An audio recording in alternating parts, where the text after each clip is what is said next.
14 astuces pour manger proprement des aliments qui en mettent partout. Notez 3, 2, 14. Votez. Il est extrêmement difficile d'avoir l'air distingué et éduqué à table lorsqu'on a des miettes plein le menton ou le décolleté et une assiette en bazar.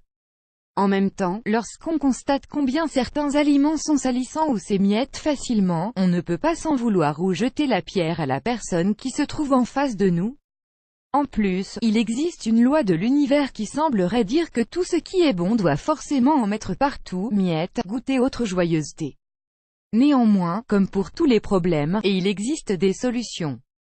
Voici quelques astuces pour ne plus perdre la phase pendant le repas. 1. Pour éviter que le hamburger coule de toutes parts, mangez-le à l'envers, vous pouvez même le couper en deux avant d'appliquer cette méthode si c'est un hamburger de grande taille. 2. Les tranches de pastèque triangulaires sont anatomiquement incompatibles avec notre visage, c'est pour ça qu'on en a toujours sur les joues. On vous conseille de couper votre pastèque comme ci-dessous pour éviter les problèmes.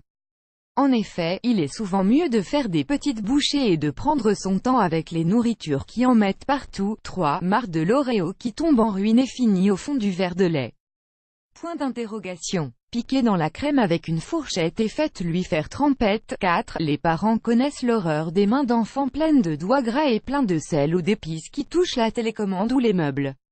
Voici comment l'éviter. On avoue volontiers que cela gâche le plaisir de se lécher les doigts après dégustation, mais ça marche. 5. Pour manger les tacos ou une autre nourriture de ce type sans perdre la moitié de la garniture, enroulez une feuille de laitue autour.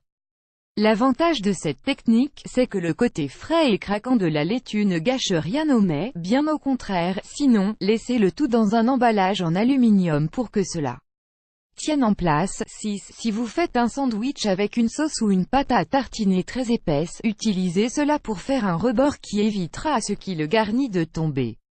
Si vous n'avez rien d'épais pour tartiner le pain, mettez la garniture et la sauce au milieu, évitez un peu les bords, et quand vous mangerez, la garniture se répandra au fur et à mesure. 7. Au lieu du chocolat, mettez une guimauve au fond du cornet de glace pour éviter les catastrophes. Page 1 sur 2 pages précédentes, 12 pages suivantes.